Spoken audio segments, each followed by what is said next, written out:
Joining me now is Jason Schmitt. He's a professor and chair of the Department of Communications and Media at Clarkson University, and he has directed the movie Paywall, The Business of Scholarship. So really interesting story that I did not know about, actually. So welcome to the program. Really great to have you here, Jason. Thanks for having me. Glad to be here. Yeah. So what is this story about in terms of the business of scholarship? What do you mean by that? Well, scholarship is big business. Academics get into contracts with for-profit publishers, and some of the biggest for-profit publishers have profit margins larger than some of the biggest tech companies. We're talking 35, 40% profit margins. We're talking $25 billion a year that go into this academic publishing institution. And general society isn't aware of that. And I reported on it as a journalist at Forbes and Huffington Post, and saw the global outreach that so many people have of being aware of this issue. That general society doesn't understand that this is going on, and so I've taken it upon myself to tell the tale. So my video crew and myself, we traveled 45,000 miles, and we've interviewed over 70 leaders in the kind of the scholarship community, talking about this phenomenon. And the general public doesn't even believe it. $25 billion. It's publicly funded money that goes to pay for this research that then is locked up behind paywalls, meaning that you and other people that are not affiliated with universities often can't get access. And that creates a really kind of stifling problem for synergy, for global outreach, for coming up with Zika and Ebola and just other communicative diseases and other things that we need the synergistic networks of the globe to help solve. So Professor Schmitt, let me understand it better. So it's first of all, it's academic research, right?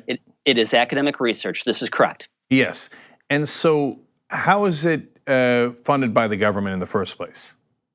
The government, NIH or NSF, or some of these large foundations, whether it be Bill and Melinda Gates Foundation or Wellcome Trust in London, that they put out money to create scientific endeavors, and that science is created and researched, and then that science is most of the time locked up behind paywalls so that general society can't get access to that research. So and that's problematic.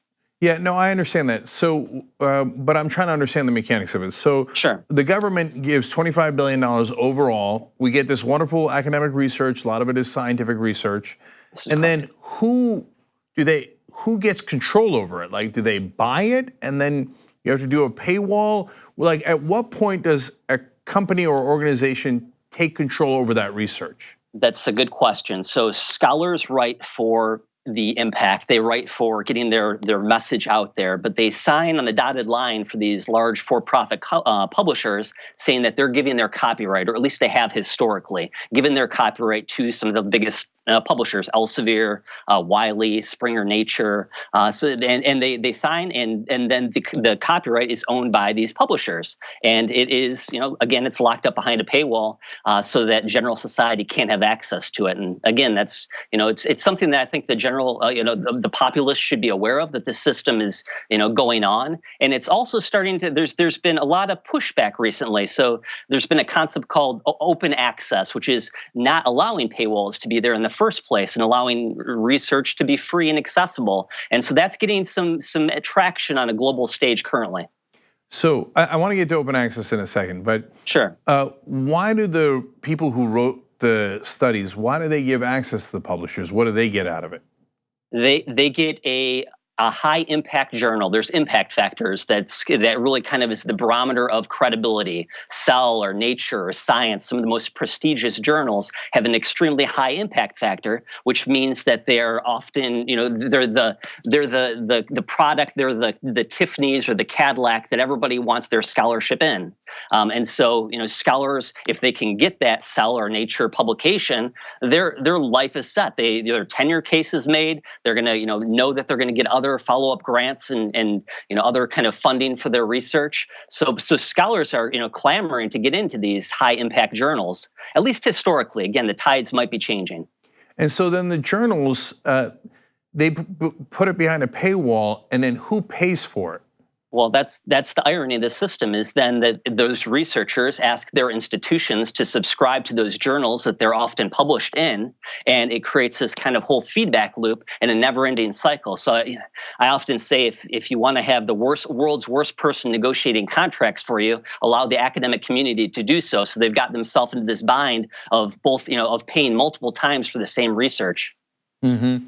Yeah, no, the part that makes the most sense to me is I paid for the research. I'm a US taxpayer, okay? Sure. So I don't know why I'd have to pay for it again, right? Yeah. And so there's definitely something wrong with that system. And I don't begrudge people getting paid to do publishing. I understand that.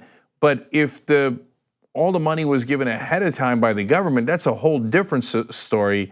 It sounds a little bit like what Naomi Klein talks about, which is privatizing the gains and socializing the losses, or in this case, the costs. Yeah. And so now, how would open access combat this?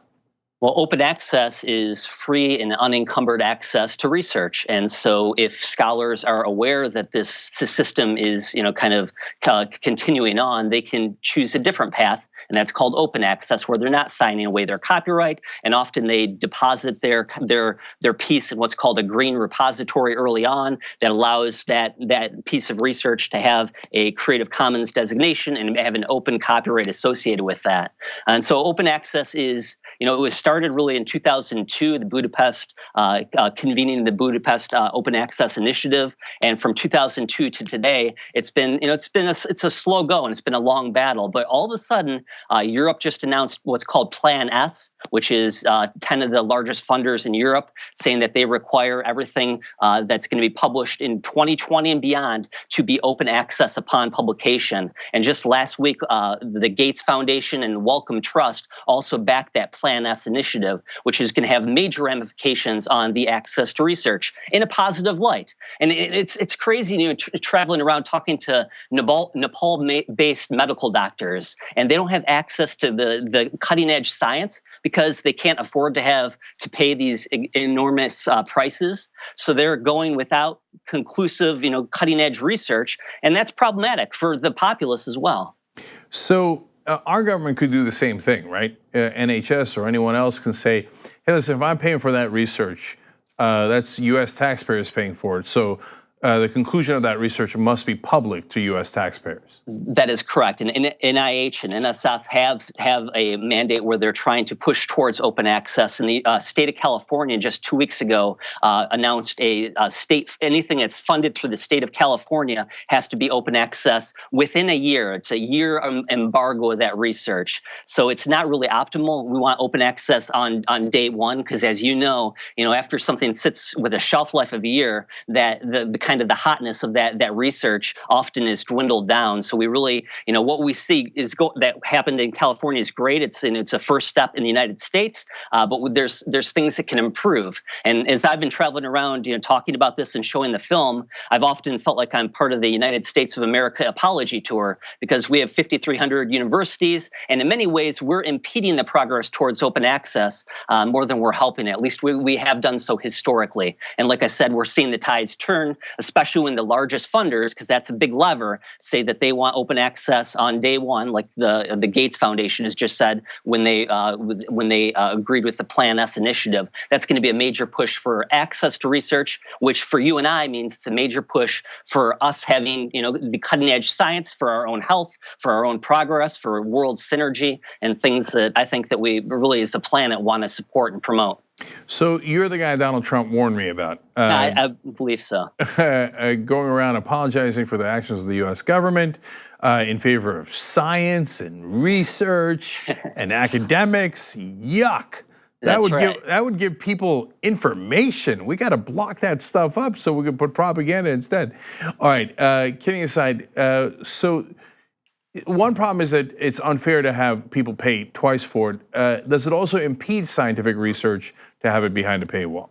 Oh, it absolutely does. When the global communities can't access this research, it stops synergies. And I'm a big fan of crowd-accelerated innovation and the ability of 1+1+1 equaling 8. But when a very select group of the population has access to that, synergy doesn't happen. When you just have left-brain engineers solving a problem, you're not getting that full bandwidth. And that's something I think that we can all really strive for and have if we can truly have open access to research. So are you living by your creed? Do I have to pay $100 to see your movie or no?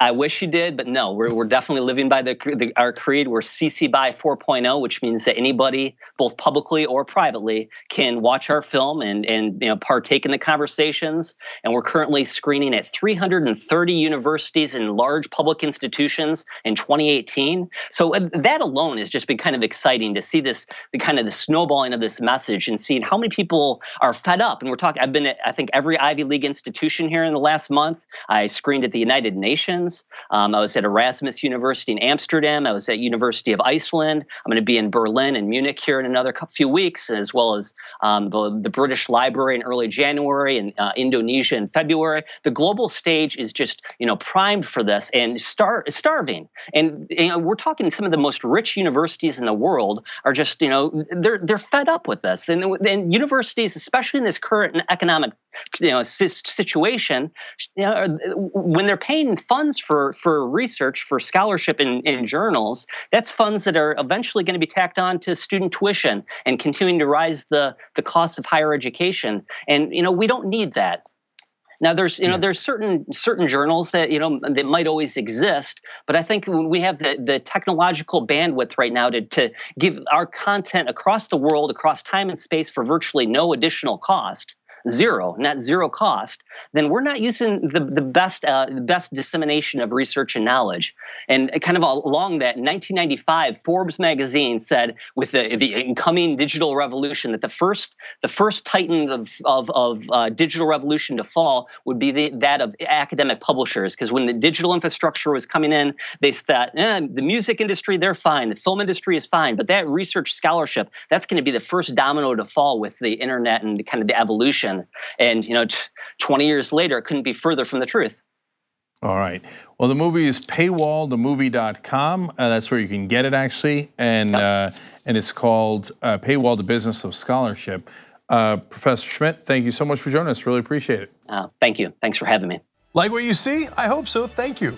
So click the subscribe button below, and don't forget to ring the bell to never miss another video from Rebel HQ.